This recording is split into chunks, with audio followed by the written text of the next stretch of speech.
As landlords in Pennsylvania, it is our responsibility to stay informed on all of the laws when renting out a property. Hi, I'm Christine from Key Renter Buxmont. In this video, I'm going to talk about some of the essential rights and laws that Pennsylvania landlords should be aware of when they're renting. This will help to avoid legal trouble and it will keep the investments profitable. So there's 6 things we're going to talk about today: disclosures, evictions, security deposits, lease termination, rent increases, and housing discrimination. Let's get started. Number 1, disclosures.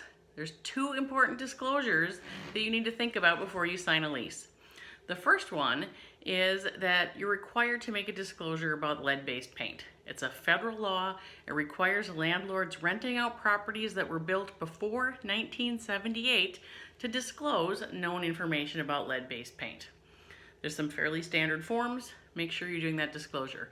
The second one is about utilities. What have you agreed to pay for and what is the tenant going to pay for? Gas, water, and electric service all need to be provided to the tenant's dwelling. If you have implied that you're going to pay for those, then you might be held liable if the utility cuts off the services.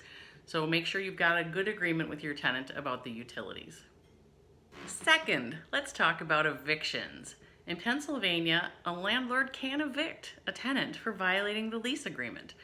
Common lease violations include a non-payment of rent, failing to abide by lease rules, and property damage that exceeds normal wear and tear.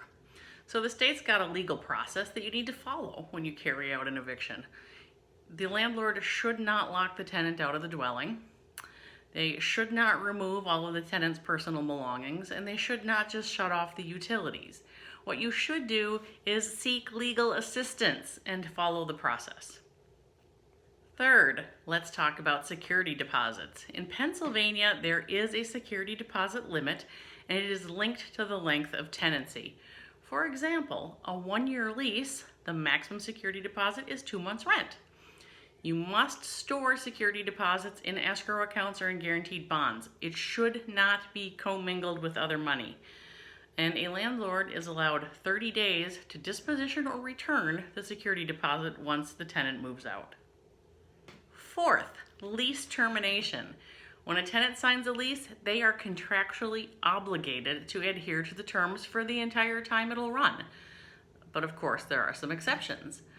If they experience landlord harassment, if the unit becomes uninhabitable, if they are leaving for active military duty, or if there's an early termination clause in the agreement.